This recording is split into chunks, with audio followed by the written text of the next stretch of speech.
510곳의 주총 안건 가운데 이사 후보의 회사 가치 훼손 이력을 이유로 선임을 반대했던 68개사 이사 선임 관련 안건 182건 중 92.9%, 169건이 가결됐다고 밝혔습니다. 회사 가치 훼손 이력은 횡령, 배임, 미공개 중요 정보의 이용, 분식 회계 등으로 사법적, 행정적 제재를 받았거나 관련 사건에 연루된 경우 등입니다.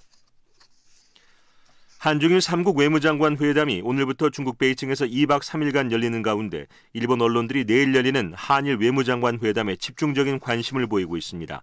일본 NHK 방송은 강경화 장관이 일본의 수출 통제 강화와 관련해 출국길에 밝힌 한국 정부 입장을 적극적으로 전하고 싶다는 발언을 전하고 대화를 통해 사태의 타개를 도모하겠다는 입장을 나타냈다고 보도했습니다. NHK는 이어 오는 24일 자동 연장 여부 기한을 맞은 한일 군사정보보호협정 이른바 지소미아를 둘러싸고 한국 내에서 폐기해야 한다는 목소리도 높아지고 있지만 강 장관은 검토 중이며 결정된 것은 없다고 말했다고 전하며 지소미아에 대해서 일본과 미국은 연장해야 한다는 입장이며 청와대도 파기에 신중할 수밖에 없다는 입장을 시사하고 있다고 분석했습니다. 날씨입니다. 오늘 중부지방은 맑은 뒤 밤부터 구름이 많이 끼겠고 영남 해안과 제주도는 곳에 따라 비가 내리겠습니다. 밤에는 비가 경남과 경북 남부, 전남 남해안으로 확대될 것으로 보입니다. 내일은 전국이 대체로 흐린 가운데 남부지방과 제주도에 비가 이어지겠습니다.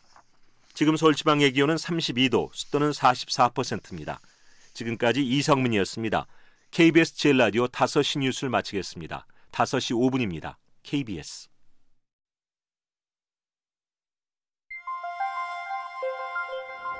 대한민국 중심 채널 KBS 1라디오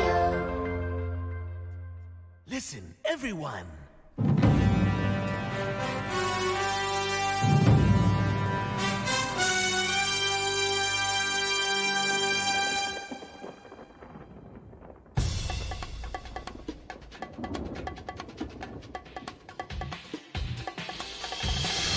김용민 라이브.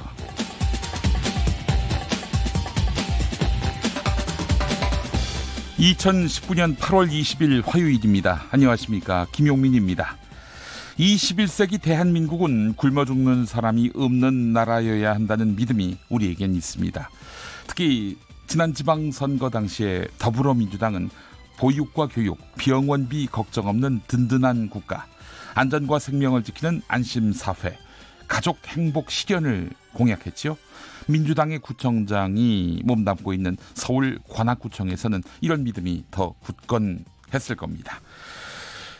굶어 죽는 사람이 없는 나라라는 믿음 말입니다. 그런데 뜻밖에도 이곳에서 아사로 추정되는 사망자가 나왔습니다. 그것도 2명, 남편과 이혼한 여성 그리고 그의 아들이었습니다. 이 2명은 그렇다고 아무 손도 못 쓰고 생을 마감한 게 아니었습니다. 국민기초생활보장을 받기 위해서 주민센터를 찾았다고 하는군요. 그런데 가족관계가 해체됐음을 증명하라, 즉 이혼 확인서를 가져오라, 그냥 오면 안 된다, 보증인 사인도 받아오라.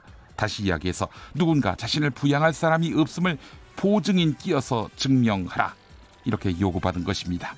먹고 살고자 어렵게 관청문을 두드린 빈곤층에게 굴욕을 요구한 것입니다. 그리고 이 여성은 7월 마지막 날 숨진 채 발견됐습니다. 이상은 오늘자 서울신문 보도였습니다. 물론 일선 공무원은 이 비정한 절차를 부정수급자를 가릴 수 있는 최소한의 장치라고 항변하겠지요. 그런 절차로 부정수급자 가려서 뭐합니까? 사람이 죽었는데.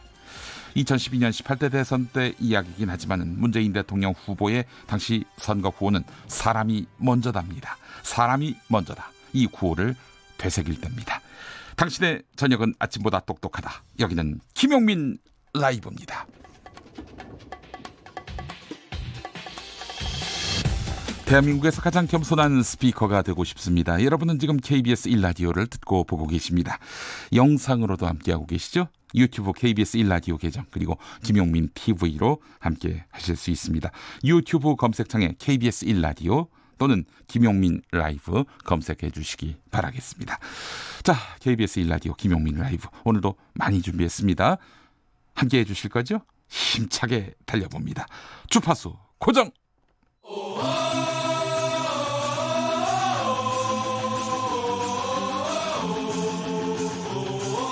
김용민 라이브.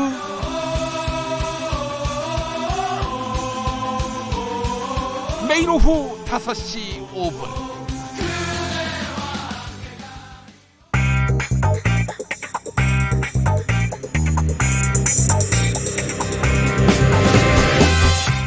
오늘 타임라인을 수놓은 말말말 김용민 라이브가 수집해서 들려드립니다. 소리로 듣는 그리고 세상을 읽는 뉴스, 세상의 모든 핫뜨거운 목소리, 그 말말말에 김용민 생각까지 더해서 리뷰합니다. 지금부터 볼륨 업, 귀 쫑긋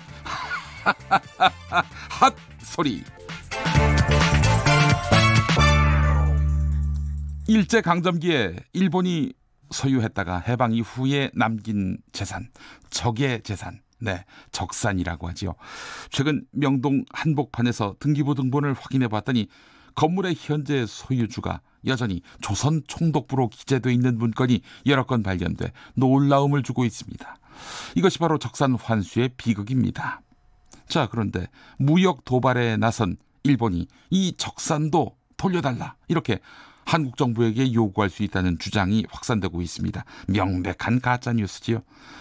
누가 어떤 뜻으로 이런 궤변을 돌리고 있는지, 그리고 우리는 어떤 논리로 방어할 수 있는지, 이 내용을 단독 보도한 KBS 김준범 기자가 TBS 김어준의 뉴스공장에 출연해서 그 이야기를 들려주었습니다. 적산 같은 경우에 최근에 가짜뉴스가 일본이 적산에 대한 소유권을 주장하기 시작하면 그 땅을 다 돌려줘야 해가지고 우리 경제가 이제 큰일 난다, 이런 식의 가짜뉴스가 있는데, 그러니까 저도 그런 댓글들을 많이 봤는데, 그러니까 그 논리는 이런 겁니다. 그러니까 최근에 우리 정부가 그 강제징용 노동자들의 일본인 배상 청구권을 인정했기 때문에 그 역의 논리로 일본인들도 명의로 남아있는 적산에 대한 소유권을 주장할 수 있는 거 아니냐, 이런 이제 논리인데 가짜뉴스예요. 전형적인 가짜뉴스고, 일단 일본 스스로가 1965년 맺은 한일협정 체결 과정에서 우리가 적산의 소유권을 주장하지 않겠다라고 스스로 선언을 했고, 그보다 앞서서는 샌프란시스코 조약에서 일본이 한국에 남기고 온 재산은 미 군정에 모두 이양한다. 그리고 미 군정의 소유권은 우리나라 정부가 이어받았거든요. 김용민 라이브. 조국 법무부 장관 후보자와 관련한 각종 의혹이 제기되고 있는 가운데 여야의 공방이 극한으로 치닫는 양상입니다.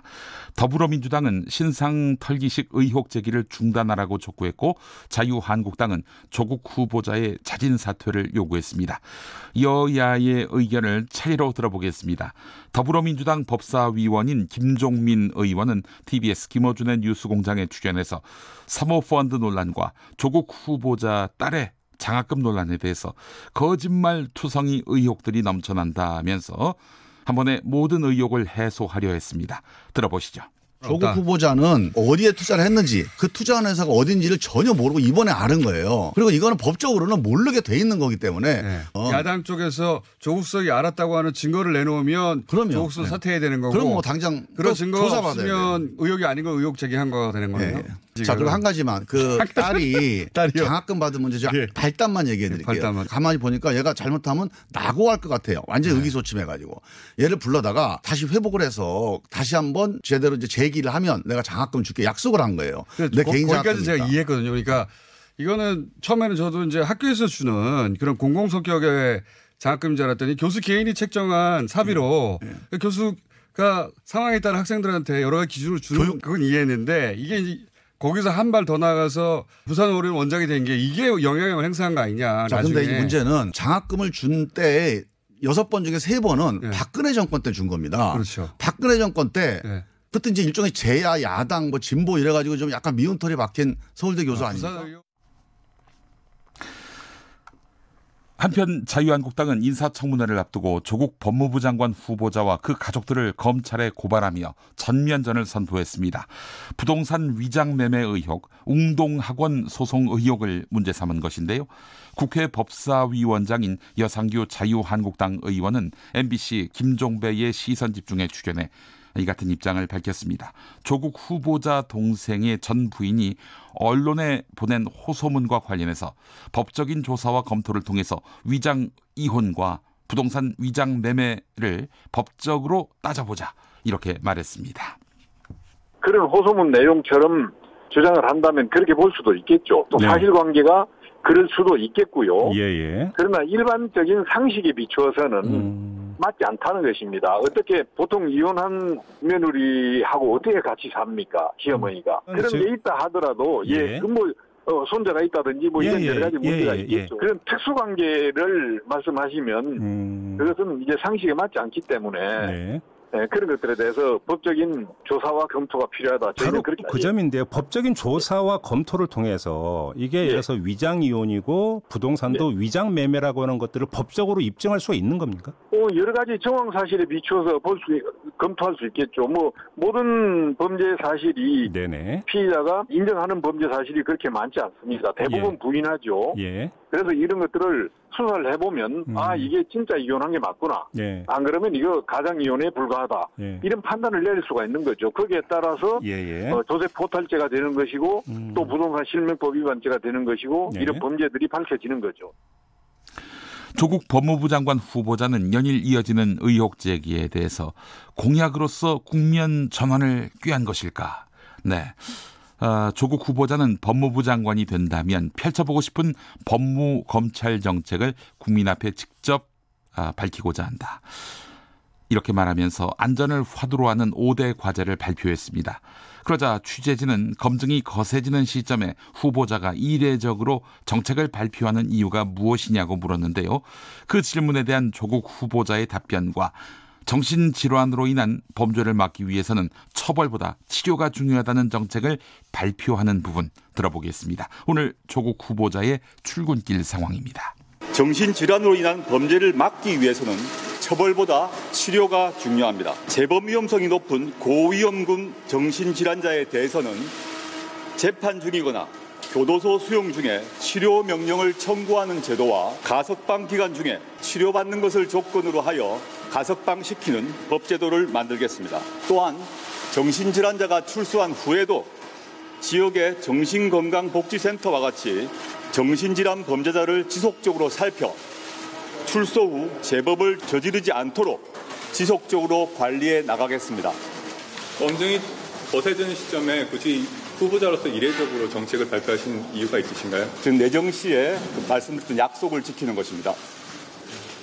지금 가족들에 대해서 의혹이 계속 불거지고 있는데 이 부분에 대한 입장 표명은 전혀 하시지 않을 생각인가요? 그 문제에 대한 국민들의 지적과 비판 겸허히 수용합니다.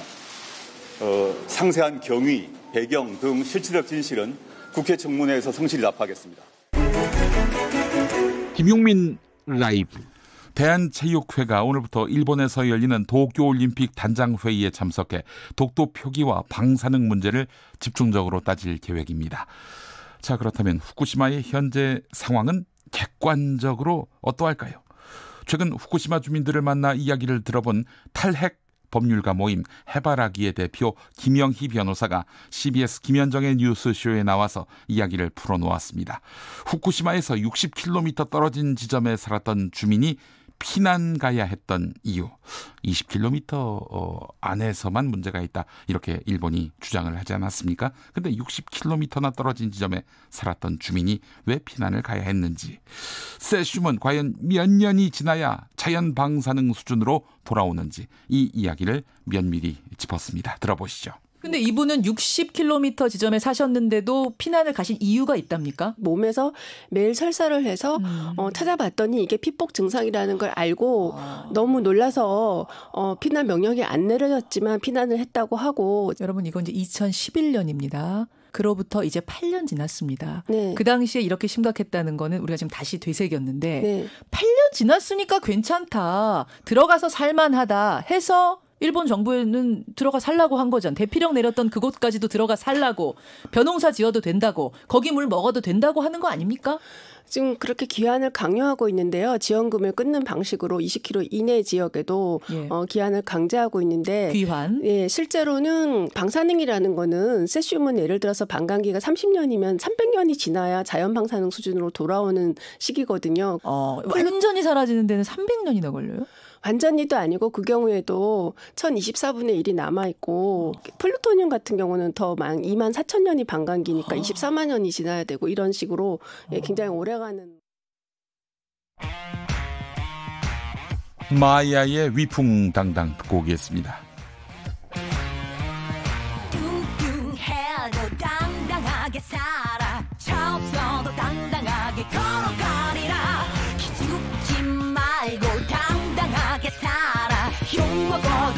당당하게 싸워가리라. 왜 그러냐고 묻지를 마라. 나는 원래 멋진 사람이니까. 나는 원래 위풍당당하니까. 저 넓은 광야에 내 생이라 할 때까지 하늘을 우러러 한 점도 그럼 없이 당당히 마주하며 살아가보리라.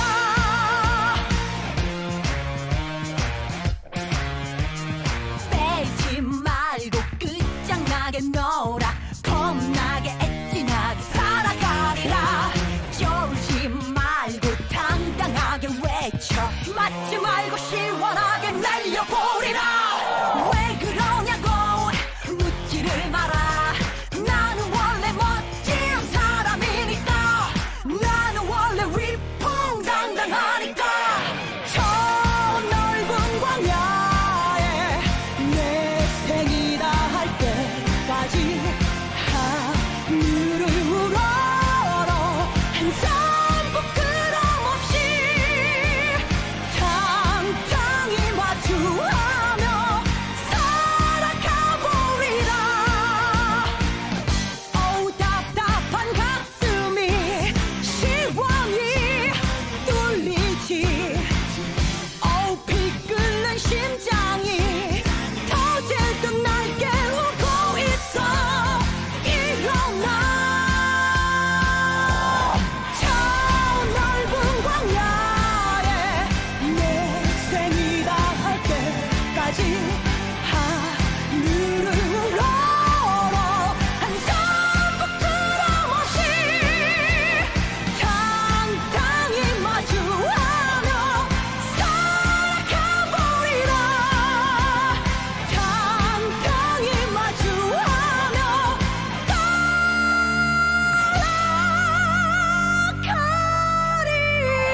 나의 축복 속에 내가 태어났는데 부끄러움 없이 살아가야 하는데 뜨거운 가슴으로 살아가는데 어느 누구도 아닌 나는 바로 나인데 약해지는 내 모습에 아파도 했는데 툭툭 털고 보란 듯이 일어났는데 어떻게 내가 여기까지 왔는데 앞으로도 많은 날이 남아있는데 내 가슴에도 꿈은 살아있는데 소중한 꿈은 이루어지는데 둘도 없는 하나뿐인 나의 것인데 둘도 없는 하나뿐인 나의 것인데.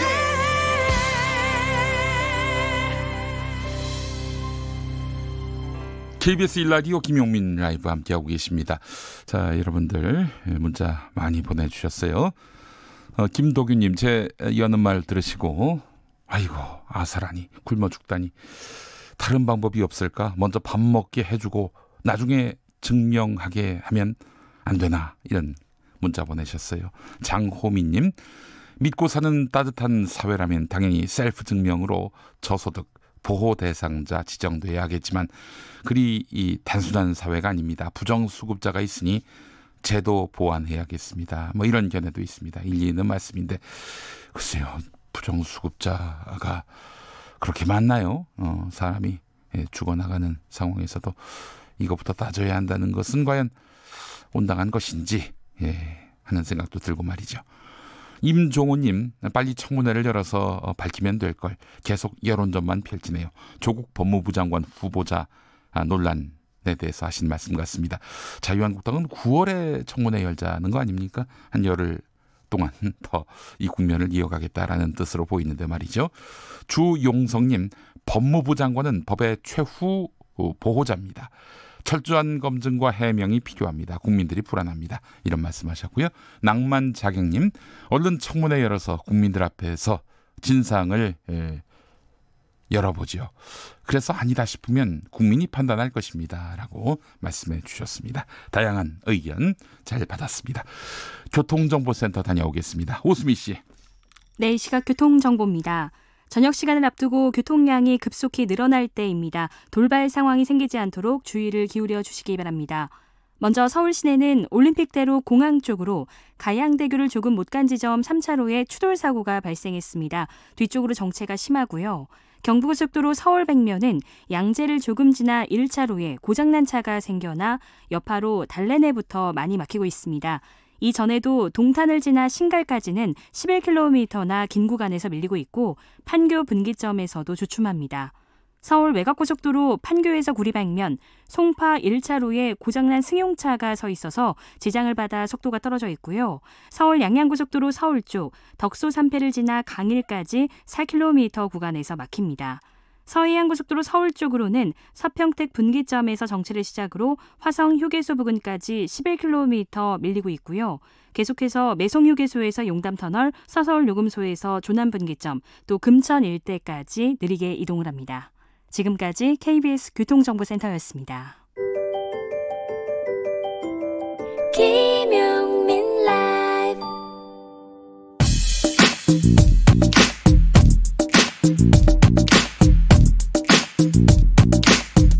쏙 인터뷰.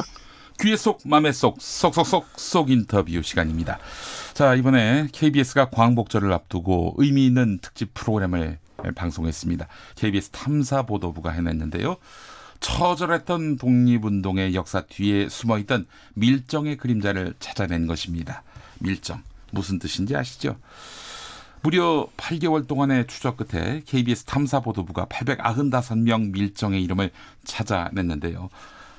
독립운동가 주변에서 암약했던 그림자, 밀정들을 찾아낸 이야기, 임시정부 수립 100주년 특집 시사기획 창밀정, 지난주에 1부가 방송됐고 오늘 2부 방송을 앞두고 있습니다. 이 시리즈를 만든 KBS 보도본부 탐사보도부 이재석 기자 초대했습니다. 어서 오십시오. 네, 안녕하세요. 네, KBS보다도 TBS에 먼저 나가서 이렇게 말씀하셔가지고 큰 유감입니다. 예, 예, 농담이었고. 네. 자, 밀정 일부 정말 장안의 화제였습니다. 네. 배신의 기록이라는 부제가 달렸는데 이 기획은 어떻게 구상하게 되신 거예요? 그러니까 지난해부터 했습니다. 그러니까 지난해 이제 KBS가 아시다시피 이제 공영방송이다 보니까 올해 이제 3.1운동 임시정부 수립 100주년을 앞두고 사내에서 이제 공모 같은 거를 했어요. 그러니까 다양한 아이디어를 좀 제출해 달라. 그래서 탐사보도부는 뭐 취재하는 데니까 100주년을 맞아서 좀 의미 있는 기획 기사를 무엇을 좀 방송할 수 있을까를 고민하다가 예, 밀정이라는 주제를 제가 평소에 좀 문제의식이 있어서 예, 저희 다양한 전문가들과 함께 좀 상의를 해서 이거를 좀 해보자. 100주년에 맞춰서. 예, 그래서 지난해 말부터 좀 본격적인 준비를 해왔습니다. 네, 알겠습니다. 지난 화요일에 방송된 1부에서는 크게 2명, 이정과 우덕순을 중심으로 이야기를 풀었는데 이 두 사람이 누군지 방송 못 보신 분들도 계시거든요. 예, 예. 저희가 뭐 뉴스에서도 말씀드렸고 또 이제 시사기획창으로도 말씀을 드렸는데 이정은 그러니까 한마디로 김좌진 장군의 비서였습니다. 김좌진 장군의 비서인데 청산리 전투의 김좌진 장군이 이제 청산리 전투의 영웅 아니겠습니까? 그러니까 청산리 전투는 봉오동 전투와 함께 1920년에 있었던 우리나라 어떤 항일 무장 투쟁의 어떤 거대한 두 가지 봉우리 뭐 이렇게 표현할 수 있을 만큼의 예. 근데 그 청산리 전투의 중심 김좌진 장군의 최측근 비서가 바로 이정이라는 사람이고 그 사람이 일제의 끈앞을 예. 근데 그분도 독립유공자입니다, 당연히. 본인도 청산리 전투에서 참전을 해가지고 공을 세웠기 때문에 북로군 정서에 몸을 담았었기 때문에 당연히 그분도 지금 독립유공자로 분류가 돼 있는데, 근데 저희가 이번에 이제 895명의 밀정 혐의자들과 관련한 근거 자료를 끌어모으는 과정에서 유감스럽게도 예, 그 이정의 이름을 일본 기밀문서 속에서 발견을 했고 이정이 대한독립군단의 거의 모든 내밀한 자료를 일제 측에 다 밀고한 것을 확인을 했고 전문가들의 당연히 뭐 진단이나 분석 같은 것도 저희가 다 들었고요. 그래서 이정은 그렇게 설명을 할 수가 있고 동명이인 아니고요. 예. 동명이인은 아니고 근데 이제 뭐 좀 구체적인 얘기긴 합니다만 이제 지금 국가보훈처에 등록된 이정이라는 인물은 두 사람의 동명이인의 정보가 좀 결합된 것으로 보입니다. 그래서 저희가 그런 의혹까지도 저희가 제기를 했거든요. 방송에서. 근데 어찌 됐건 불변하는 사실은 김좌진 장군의 최측근 이정이라는 사람이 대한독립군단의 거의 모든 정보를 그러니까 예를 들면 뭐 군 간부들의 어떤 인상착의, 뭐 특징 그리고 군자금을 어떻게 모집하는가 등등 여러 가지를 다 밀고 했다는 사실은 변함이 없는 거죠. 미모지존 읍수님, 와 김좌진 장군님 하늘에서 뒷목을 잡고 계시겠네요라고 말씀하셨습니다. 예, 이렇게 해서 그 독립군의 이런 아주 시시콜콜한 면까지 다 파악하고 있는 이 사람 때문에 독립군이 손실, 타격을 본 게 많이 있었겠네요. 그러니까 예를 들면 뭐 이런 게 있습니다. 그러니까 이정의 밀고 내용을 보면 그 중에 이런 게 있어요. 그러니까 지금 군자금이 되게 중요하잖아요. 네. 그러니까 돈이 있어야 뭐 싸울 것 아니겠습니까? 네. 근데 그 군자금 모집책으로 이홍래라는 선생님을 언급을 합니다. 이홍래 선생님도 당연히 지금 독립유공자세요. 네. 근데 그 이용래라는 사람이 교묘하게 변장을 해가지고 지금 한반도에 들어가서 어디에서 어떤 방식으로 지금 군자금을 모금하고 있다 이렇게 세세하게 밀고를 합니다.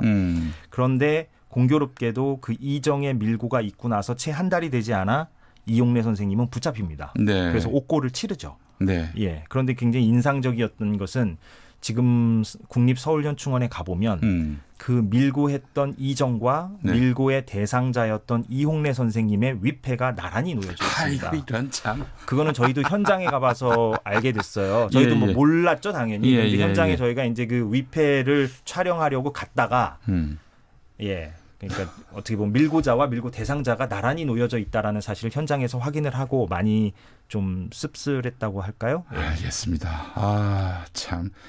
우덕순은 누굽니까? 우덕순. 우덕순 선생은 안중근 의사께서 이제 1909년에 이토 히로부미를 중국 하얼빈역에서 저격했지 않습니까? 네네. 그때 안중근 의사 혼자 있었던 것은 아니고 이토 히로부미가 어느 역에서 내릴지 몰랐었기 때문에 역할 분담을 했던 거사의 동지들이 있습니다. 네. 그 거사의 동지 가운데 한 명이 바로 우덕순입니다. 이분도 당연히 지금 독립유공자로 현충원에 모셔져 있습니다. 그런데 저희가 이번에 또 유감스럽게도 발굴한 자료들을 보면 우덕순이 이제 옥고를 치르고 나서 한 10년쯤 뒤에 그러니까 1920년대 30년대 이 시기에 변절을 해서 사실상 다수의 밀정들을 지휘하고 감독하는 어떤 역할을 맡았던 사실을 저희가 확인을 하고 전문가들의 진단을 받았죠. 아이고 세상에. 그 일각에서는 이런 말도 있더라고요. 그 우덕순의 밀정 활동은 일제와 타협했다기보다는 위장 전술의 일종일 수 있다 이렇게 말이죠. 그러니까 이제 일제에게 협력하는 척하면서 실상은 또 일본에게 잘못된 정보를 줌으로써 안중근 선생을 뭐 보호했다든지 뭐 그런 일을 하지 않았겠는가 하는 그런 시각도 있습니다. 이 논란에 대해서는 어떻게 보십니까? 예, 저도 뭐 기사를 봤는데요. 어떤 시민분께서 이제 쓰신 건데 그 관심은 일단 감사드리지만 조금 저희가 이제 전문가들의 분석을 다 받은 거고요. 사실상은. 네네. 그리고 저희가 발굴한 자료들이 새로운 자료들입니다. 그러니까 말하자면. 그리고 우덕순의 당시의 위치가 조선인민회 하얼빈 지부의 지부장을 했어요. 근데 이제 조선인민회라는 곳이 어떤 데냐면 이미 뭐 학계에서도 또 정부 차원에서도 다 규정이 끝난 곳입니다. 그러니까 노골적인 친일 단체. 그러니까 조선인들의 정보를 수집하고 밀정을 동원해서 독립운동가들의 정보를 수집하는데 앞장섰던 그런 단체거든요. 그런 단체의 지역 지부장을 맡았거든요. 우덕순이. 그러니까 그래요? 이거는 뭐 역공작이라고 보기에는 너무나 이제 뭐랄까요 또렷한 이상행적이라고 말씀드릴 수가 있겠습니다. 알겠습니다. 자 9100번님이 방송 중에 이런 질문을 보내셨어요. 김좌진 장군께서는 생전에 이정의 밀정 사실을 알고 있었을까요? 몰랐던 것으로 보입니다. 왜냐하면 이정의 그 밀고 내용이 담긴 그 기밀 문서를 보면 이걸 절대 비밀에 붙여달라. 내 목숨이 위태로워진다. 이런 식으로 이제 얘기를 하거든요. 그리고 다른 자료에서 그런 어떤 이정의 밀고 내용을 포착했다는 정황이 잘 보이지 않기 때문에 아마도 몰랐던 것이 아닌가. 그래서 아까 말씀드린 대로 군자금 모집책이었던 이용래 선생께서도 그런 피해를 좀 봤을 가능성이 높지 않는가. 그렇게 저희들은 좀 추측하고 있습니다. 알겠습니다. 3261번 쓰시는 분 초등학생 아이와 밀정 봤어요. 너무 새롭고 정확한 역사를 알게 돼 너무 좋았습니다. 유공자 묘역에 계신 밀정분들의 처분이 있어야 할 것 같습니다. 라고 하셨는데 밀정으로 확인된 셈인데 이거 뭐 후속 조치가 있어야 되는 거 아닙니까? 그분들이 계속 독립운동가로 이어받을 수는 없는 거 아니겠어요? 그러니까 국가보훈처가 나서야 될 부분인데요. 근데 이제 지금 국가보훈처가 좀 문제가 좀 있는 것 같습니다. 그러니까 원래는 지난 7월에 독립유공자들 가운데 일부에 대해서만이라도 이상 행적이 있는지 훈장을 제대로 준 게 맞는지 네. 그 발표를 좀 한다 그랬었어요. 그래요? 예, 7월에. 근데 발표가 없었습니다. 그래서 그 사유를 저희가 좀 직간접적인 관계자를 통해서 취재를 해봤는데 네. 지금 좀 그 안에서 난관이 좀 있는 것 같아요. 그러니까 뭐 예산 문제나 인력 문제나 혹은 전문성 문제 등으로 그렇게 전수조사를 하겠다고 발표는 해놨지만 결과를 지금 발표할 수 없는 단계인 것 같습니다. 그래서 사실 국가보훈처가 결국은 이거를 다 정리하고 다시 전수조사를 해가지고 결론을 내려줘야 되는데 지금 그게 안 되고 있는 거죠. 네, 알겠습니다. 아유, 문자가 지금 물밀듯이 올라와가지고 이것도 소개 안 해드릴 수가 없을 것 같아요. 5383번 쓰시는 분. 사람의 사는 모습이란 것이 참으로 가지가지입니다. 누구는 제 목숨 걸고 가족의 안전도 걸고 전 재산도 걸고 나라를 위해 썼는데 누구는 가만 있지는 못할 망정 밀정짓을 하다니. 그러니까 애국지사들의 노고와 희생이란 감히 헤아릴 수가 없이 숭고한 것이었지 싶습니다. 라고 하셨고요. 4131번 쓰시는 분. 우씨 집안의 한 사람으로서 죄송하다는 말씀을 드리고 싶습니다. 제가 알고 있던 우덕순 할아버지의 잘못된 인식을 반성합니다라고 또 말씀하셨습니다. 무슨 잘못이 있으시다고. 아이고. 자, 그래요. 일제 스스로 다 파악하기 힘들 만큼 방대한 규모의 밀정들이 있었다는 건데 예.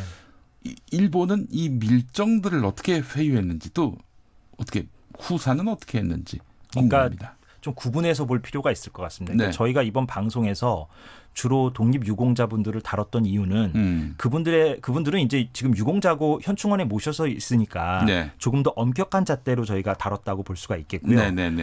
일반인들 가운데 고용된 밀정이 있을 거 아니겠습니까? 그러니까 우리가 이름을 모르는 사람, 그냥 일반인들 가운데 일제에 고용돼서 밀정으로 활동했던 사람들 같은 경우 보면 월급이 고정적으로 활동하는 밀정의 경우에는 한 50엔 정도 당시에. 근데 이게 얼마나 큰 금액이냐면 당시 교사, 그러니까 선생님이 매우 엘리트 그 직업으로서 선호되던 때였어요. 그래서 고액의 연봉을 받는 그 당시에는 그런 직업이었는데 그 교사의 초임이 한 45엔 정도밖에 안 됐다고 합니다. 그러니까 교사들의 월급보다도 당시에 위치가 매우 높았던 교사들의 월급보다도 더 많은 월급을 고정적인 밀정들은 받았던 거죠. 그만큼 일제 측에서는 많은 돈을 들여가면서 밀정을 방대하게 운용했다는 점을 알 수가 있고 이런 어떤 고용된 밀정이 아닌 아까 제가 언급드렸던 어떤 독립운동을 하다가 그렇게 변절하신 분 같은 경우에는 꼭 뭐 돈 이유 때문만의 그런 선택은 아니라고 봐야 되겠죠. 다양한 어떤 원인들이 좀 복합적으로 작용했다고 봐야 될 것 같습니다. 네, 알겠습니다.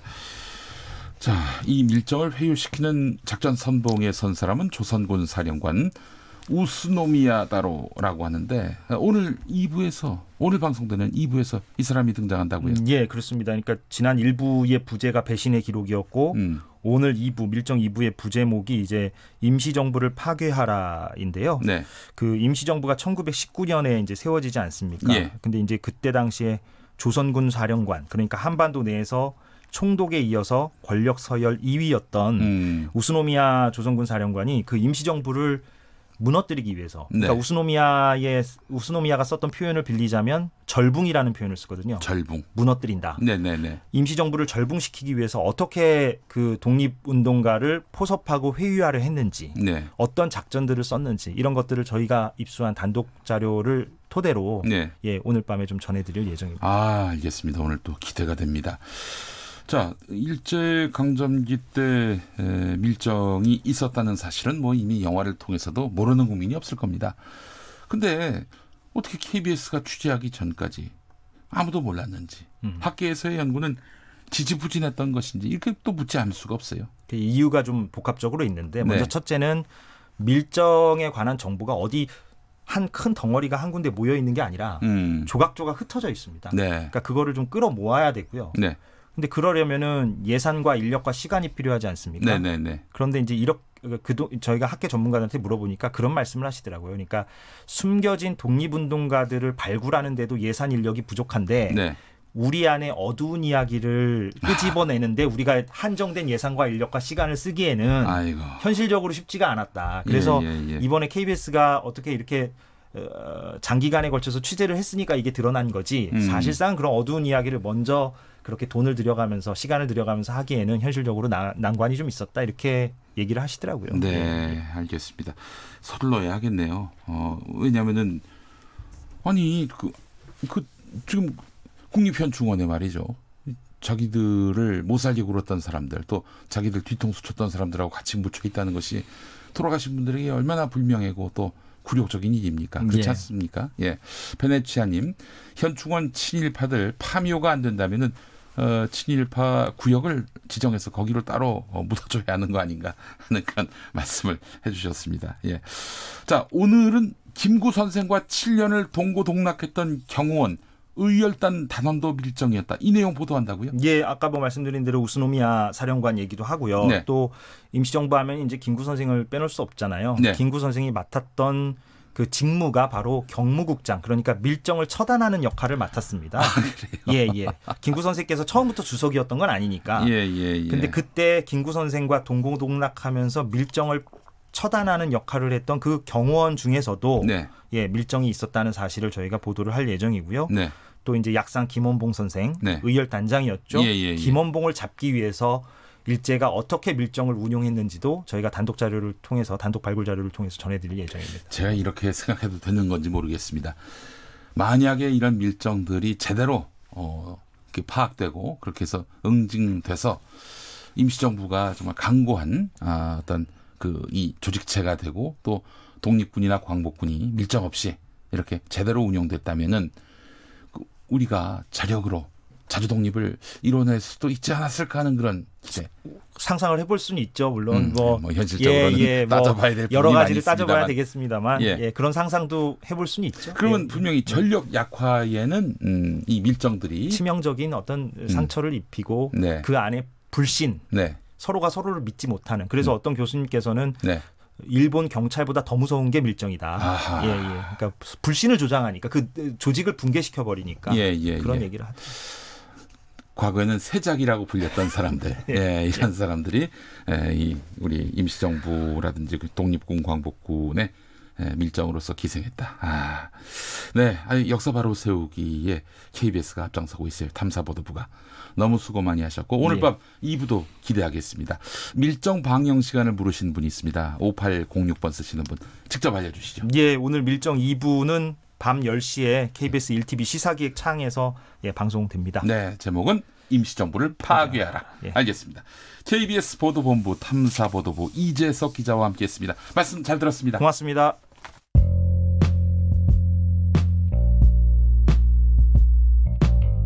당신의 저녁은 아침보다 똑똑하다.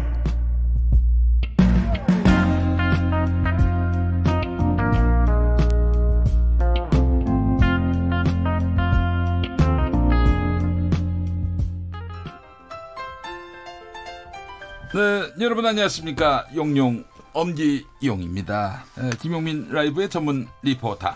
비가 오나 눈이 오나 바람이 부나 습한 현실도 마다하지 않는 석석 불러보겠습니다. 석석. 네, 석석 오창석입니다. 저는 오늘 빅텐트를 치는 현장에 나와 있습니다. 그곳에 간 모양이군요. 그나저나 몇 명이 들어갈 수 있는 빅텐트일까요? 네, 모두의 기대를 모았던 손학규 선언 오늘 드디어 세상에 공개가 됐습니다. 그렇군요. 베일을 벗던 그 순간 잠깐 들어보시죠. 만덕산에서 깊은 생각을 하고 내려왔습니다. 아침마다 참을 3번씩 가슴에 담고 집을 나섰습니다. 네, 바른미래당 손학규 대표는 국회의원들에게 러브콜을 보내기도 했습니다. 바른미래당은 블루오션입니다. 다른 당으로 간다는 생각은 이제 그만하시고 이제 우리 그만 싸우고 화합합시다. 다들 모이세요. 모여라. 미세 뉴스 보세요. 오늘의 뉴스는 드디어 공개된 손학규 선언. 손학규 바른미래당 대표는 저희 한번 출연해 주셔야 돼요. 이렇게 관심을 갖고 띄워주는 시사 프로그램이 있습니까? 본인을? 그렇잖아요. 오늘 사실은 정말 가포 비상령이 아마 치안을 담당하는 분들 혹은 뭐 외교나 각종 정치를 담당하는 분들 가슴속에 발동됐을 겁니다. 왜냐하면 손학규 선언이 나온다고 하니까 혹시 무슨 또 다른 큰 뉴스가 나오는 것이 아닌가 염려하시는 분들이 있었는데 뭐 현재까지는 별일이 없습니다. 그 징크스는 내가 대표에 당선될 때 깨졌습니다. 그때 별일이 없었어요. 예, 그래요. 알겠습니다. 징크스 끝났다. 알겠습니다. 자, 오늘 오창석 평론가가 준비한 소식도 그래서 손학규 선언입니다. 네, 맞습니다. 손학규 대표는 바른미래당이 중심에 서는 빅텐트를 준비해서 새로운 정치, 제3의 길을 수행하기 위한 새 판짜기에 들어가겠다라고 밝혔습니다. 네. 이게 이제 바른정당이 중심이 되는 제3시대 정계 개편을 강조한 셈인데요. 여기에 손학규 선언이라는 내용이 나와 있습니다. 그 내용을 보면은 촛불혁명으로 문재인 정권이 들어서고 나서도 제왕적 대통령제의 폐해는 줄어들지 않았다. 그리고 제게 남은 꿈과 욕심은 이러한 한국 정치의 잘못된 제도를 개혁하는 것이다. 라고 강조를 했습니다. 또한 합의제 민주주의를 위해서는 다당제가 필요하고 연동형 비례대표제가 그 첫걸음이다. 그리고 국정의 원활한 수행을 위해서 개헌을 추진하겠다라고 이야기를 했습니다. 네. 또 마지막으로 바른미래당이 자유한국당으로 보수 대통합되는 것을 막아야 한다라고 이야기했습니다. 아무래도 그 흡수 합당 이런 것에 대한 경계심을 표출한 것이라고 보입니다. 또한 총선 기획단을 이제 출범시키겠다라고 얘기를 했는데요. 여성과 50세 이하의 청년들로 공천의 50% 이상을 채우겠다라고 얘기하면서 비례대표 공천도 100% 국민 참여 방식으로 공정성과 객관성을 확보하겠다라고 이야기를 했습니다. 예. 민주당과 한국당과는 다른 노선을 걷겠다. 제3의 길을 걷겠다. 이 선언 자체는 굉장히 좀 의미가 있어 보이긴 하지만 실현 가능성에 대해서는 굉장히 좀 의문이 들지 않을 수가 없어요. 어떻게 보세요? 일단은 그 준연동형 비례대표제가 채택이 된다면 다당제로 갈 수 있는 기틀은 닦이지 않을까라는 생각이 드는데요. 손학규 대표 같은 경우는 2016년 정계 복귀를 하면서 그때 제7공화국이라는 단어를 던졌습니다.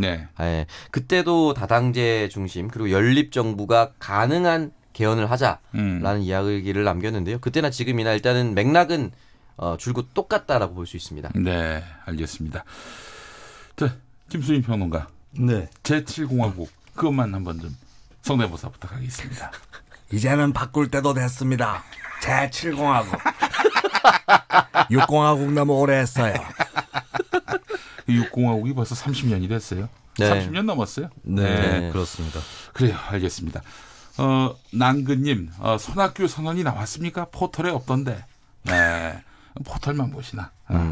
바른미래당 홈페이지도 가시면 나와 있습니다. 예. 그래요. 심루수님 빅텐트라고요. 1인용 텐트일지도 이런 말씀도 하셨습니다. 예. 굉장히 좀 회의적인 시각들이 많아요. 예. 네. 손학규만의 선언으로는 과연 이게 빅텐트가 가능하겠는가 하는 생각도 들고요. 자, 이 필명이 아주 좋습니다. 용민조와 어준 그닥. 아유 세상에. 아주 뭐 권장할 만한 그런 이런 얼마나 운이 딱딱 맞습니까? 용민조와 어준 그닥. 예. 자, 이 필명 쓰시는 분 배신자 밀정 이정희 김좌진 장군 최측근이었듯이 적은들 내부에 있다는 사실 잊지 마시기 바라겠습니다. 석석 민민 항상 조시하시고 경계를 게을리하시면 안 됩니다라고 해주셨습니다. 저는 밀정이 아니고 트로이의 목마입니다. 목마에서 내리는 순간부터 바로 전투기 때문에 뭐 밀정 이런 거 없습니다. 네. 대놓고 합니다. 알겠습니다. 밀정 아니랍니다. 아닙니다. 네. 여러분 오해하지 마십시오. 트로이의 목마라고 이야기했습니다. 자, 김수민 평론가 조국 법무부 장관 후보자 관련 소식 준비하셨어요. 네, 지금 여러 가지 뭐 검증이나 논란이 한창인데 일단 네네. 조국 후보자 측은 정책 쪽으로 분위기를 전환하려는 시도를 보이고 있습니다. 일단 데이트 가정폭력 가해자를 엄단할 것이다라고 하는 정책 방침을 발표를 했는데요. 네네. 부부 연인 관계에서 발생하는 스토킹, 가정폭력 이런 가해자들을 엄단하겠다라는 것인데 이를테면은 스토킹 행위에 대해서 3년 이하의 징역 또는 3천만 원 이하의 벌금으로 처벌하는 스토킹 처벌법 제정을 제안했습니다. 현행에 따르면은 뭐 10만 원 이하의 벌금, 구류 과료 이렇게 아주 경미하게 처벌되고 있는데 처벌을 강화하는 것이고요. 네. 또 가정폭력 현장에 출동한 경찰이 가해자를 현행범인으로 즉시 체포하는 응급조치가 가능하도록 하고 또 네. 가해자가 접근 금지 등의 임시조치를 위반했을 때는 형사처벌할 수도 있는 그런 네. 가정폭력처벌법 개정을 적극 추진하겠다고 밝혔습니다. 네. 알겠습니다. 조국 후보자 자녀의 논문이 지금 논란거리가 되고 있어요. 네, 오늘 온종일 이제 주요 뉴스 위에 떠올랐는데요. 네네. 고등학교 재학 시절에 의학 논문 제1저자로 등재되었다라고 하는 보도가 나왔었죠. 네네. 네, 그 외고 유학반 재학 중에 2주가량 인턴을 하면서 연구소 실험에 참여를 했던 것이고 이 논문은 이제 대한병리학회지 SCI라는 그쪽에 이제 영어 논문으로 제출이 됐는데 제일 저자로 이름을 올리면서 좀 그렇게 논란에 휩싸인 것이죠. 일단 네. 여기에 대해서 조 후보자 측은 정당한 인턴십 프로그램에 성실히 참여한 것이었다라고 밝혔고 그다음에 이제 대입 전형에서 이 논문이 쓰이지 않았다라는 식으로 또 반박을 했습니다. 그런데 아이고 고등학생이 제일 저자, 의학 논문 제일 저자다. 참 생소하기도 하고요. 또 의학 전문 대학원 들어가서는 뭐 유급도 당했다. 이런 얘기가 나와가지고 이것도 아버지 덕 본 거 아니냐 이런 의문이 또 커지고 있는 건 사실이에요. 네, 근데 이제 해당 논문 같은 경우는 뭐 대단한 어떤 고등학생으로는 할 수 없는 그런 연구를 한 것은 아닌 것 같고요. 네네네. 그 내용 자체는 근데 오히려 거꾸로 이제 뭐 대단히 특별한 논문은 아닌 뭐 그런 셈인데 이것이 혹시나 뭐 대학 입시 전형의 제일 저자라고 하는 좀 어울리지 않는 이름 덕분에 네. 거기서 뭐 어떤 가산점을 얻은 게 아니냐 이런 의혹이 있었던 건데 네. 뭐 현재로서는 이제 그 해당 한 딸이 네. 이제 입시 전형을 할 때의 그때의 이제 입시 전형 내용을 보면은 학생부 전형하고 뭐 면접이라든지 이런 부분, 뭐 외국어 능력 이런 부분만 일단 반영이 되는 거라서 네네. 이것이 과연 이제 대입에 어떤 영향을 끼쳤는지 이것은 현재로서 드러난 것은 없는 것 같습니다. 대입에 별 영향이 없다. 그러면은 뭐 2단계에서 조국 법무부 장관 후보자의 부적격성과 연결짓기는 좀 한계가 좀 있어 보이는데 어떻습니까? 네, 이것 현재 드러난 수준 가지고는 네. 뭐 좀 부적격으로 바로 어떤 판정이 내려지기는 어려울 것 같고요. 네네. 대신에 이제 제일 저자라고 하는 이 예. 명칭이 좀 특히 학계라든지 또 실험실에서 일을 하는 분들을 자극시킨 그런 네. 측면이 있죠. 아, 그래요. 그 자기가 주도적으로 이 논문을 만들었는가? 그렇죠. 이 부분에 대해서 이제 의문을 갖는다 이런 얘기 아니겠어요? 그렇습니다. 예. 여기 대해서 이제 조국 인사청문회 준비단에서 지금 의혹이나 논란이 제기되는 것들을 즉각 해명을 하고 있습니다. 네네. 보면은 이제 고려대에 입학을 할 때 과학 영재 전형으로 합격을 했는데 네. 여기에는 수상 실적이라든지 논문 활동 내용이 들어갑니다. 하지만 조국 수석의 딸은 이 과학 영재 전형으로 합격한 것이 아니라 세계 선도 인재 전형으로 합격했다라고 합니다. 여기에서는 1단계가 어학 40%, 학생 생활 기록부 60%, 그리고 2단계에서 그 1단계에서 종합한 성적과 면접 30%로 합격이 된다라고 합니다. 네. 그렇게 다만 이 논문이 유효하다라면은 과학 영재 전형으로 합격을 했었어야 되는데 전형 방식이 완전히 달랐기 때문에 이 네. 논문과는 무관하다라고 할 수 있습니다. 예, 알겠습니다. 자, 김수민 평론가 다음 소식은 뭡니까? 네, 다음 소식은 오창석 평론가가 그래요? 준비를 해오셨습니다. 수민으로 돼 있는데 수민. 그 부분이 제가 했던 부분일 겁니다. 아니 김무성. 지금 부산대 의전원 소식을 하고 넘어가야 되는 상황이었는데. 그래요? 다 한 거 아니었습니까? 아닙니다. 그건 남아 있습니다. 알겠습니다. 예. 역시 트로이의 목마. 네. 목마를 태워주고 싶습니다. 네. 저는 보통 이제 진행자가 이렇게 하면 넘어가는구나 하고 넘어가거든요. 예. 그래요. 알겠습니다. 계속해 주시죠. 그러면 오창석 평론가. 네, 일단은 부산대 의전원에 들어갈 때 수시 전형으로 들어가서 의학 교육 입문 검사 미트라고 합니다. 네네. 이 점수가 필요 없는 방식으로 들어갔다라는 이야기가 돌았습니다. 그래서 막 살펴보니까 실제로 이제 미트가 없는 수시 전형이 있긴 있습니다. 네. 다만 지금 역시 준비단에서 발표한 내용을 보면 당해 연도에 실시했을 때 미트 성적이 지원 자격의 공통 사항이었고 다른 미트 성적을 제출했다라고 합니다. 네. 또한 2015년 입학 전형이었기 때문에 연구 업적 및 경력은 원서 접수 마감일 기준 최근 5년 이내에 한한다라고 합니다. 네. 그 일저자로 들어갔던 논문이 2009년도 논문입니다. 그렇기 때문에 5년 이내에 해당하지 않기 때문에 네. 역시나 이 의혹 역시 팩트와는 다르다라고 해명했습니다. 네, 알겠습니다. 자, 그 얘기해 주시죠, 김수민 평론가. 네. 국회의원 회관에서 오늘 대한민국의 미래와 보수 통합이라는 토론회가 있었습니다. 네. 자유한국당 의원들이 참가하는 토론회였는데요. 아주 뭐 대단했다고 합니다. 네, 설전이 벌어졌어요. 토론회 연사로 김문수 전 지사가 나섰는데 한국당이 정신이 빠졌다. 나라를 탄핵해서 빨갱이에게 다 넘겨졌다라고 원색적인 발언을 하면서 적어도 박근혜가 저보다 더 깨끗한 사람이라고 확신한다. 자식이 없는데 무슨 뇌물을 받겠는가라고 그렇게 얘기를 하면서 결정적으로 자식이 없어도 뇌물 받는 사람이 있습니다. 네, 그렇죠. 예. 탄핵에 찬성했던 김무성 의원을 겨냥해서 네. 당신은 앞으로 1000년 이상 박근혜의 저주를 받을 것이라고 네, 그런 발언을 했고요. 아니, 네, 그 같이 한 자리에 있는데, 네네. 그 앞에다 대놓고 네. 당신은 1000년 동안 저주받을 것이다. 네, 그렇습니다. 그리고 이제 국회의원들의 정치적인 의제를 두고 하는 토론회답지 않은 발언이죠. 예. 예. 사석에서 나올 법한 얘기가 나온 것인데. 김무성 의원이 어떻게 반응했어요? 탄핵 공방이 시작되면 통합이 아니고 또 다른 분야로 갈 겁니다. 라고 반박을 했습니다. 오늘 연사를 잘못 선택한 것 같습니다. 얘기까지도 했고요. 이 밖에도 정진석 의원도 탄핵 찬반 얘기는 문재인이 뒤돌아서서 웃을 얘기고 문재인을 도와주는 얘기라고 하면서 탄핵 찬반 논쟁은 전략적으로 유예돼야 한다고 강조했고요. 권성동 의원도 네가 잘났네 내가 잘났네 하는 식의 보수 분열을 일으키는 논쟁은 무의미하다라고 반박했습니다. 그래요. 김문수 전 지사는 왜 이런 말을 했을까요?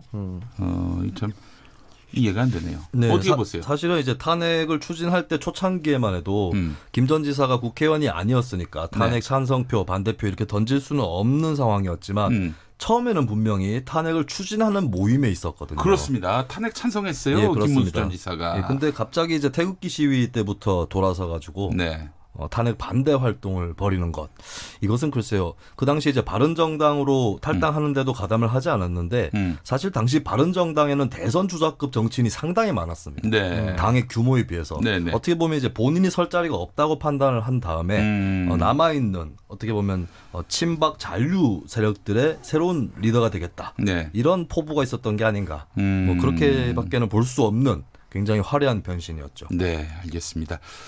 자, 이렇게 해서 미세 뉴스 보세 1부 순서는 마무리하고 2부에서도 좀 뵈려고 해요. 네. 자, 2부 앞두고 6시 정각 KBS 1라디오 6시 뉴스 첫 뉴스가 무엇인지 예측해 주시기 바라겠습니다. 저는 조국 후보자의 딸 의혹 해명에 관한 기사가 조국 후보자뿐만 아니라 조국 후보자의 딸 이야기가 나온다. 네. 오케이. 자, 김문수. 김수민 평론가. 김문수입니다. 네. 자, 저도 조국 전 수석 관련한 기사인데 구체적으로 단국대 의대 입장을 담은. 아니 그것도 따님 관련한 얘기 아니에요? 네, 근데 저는 더 구체적으로. 예, 알겠습니다. 발언 당사자를 자, 6시 뉴스 들어주시고요. 6시 5분 2부에서 오겠습니다. KBS 라디오 연중기획 희망충전 대한민국 339번째 이야기. 안녕하세요. 아나운서 이현주입니다. 지유리의 아빠 엄마는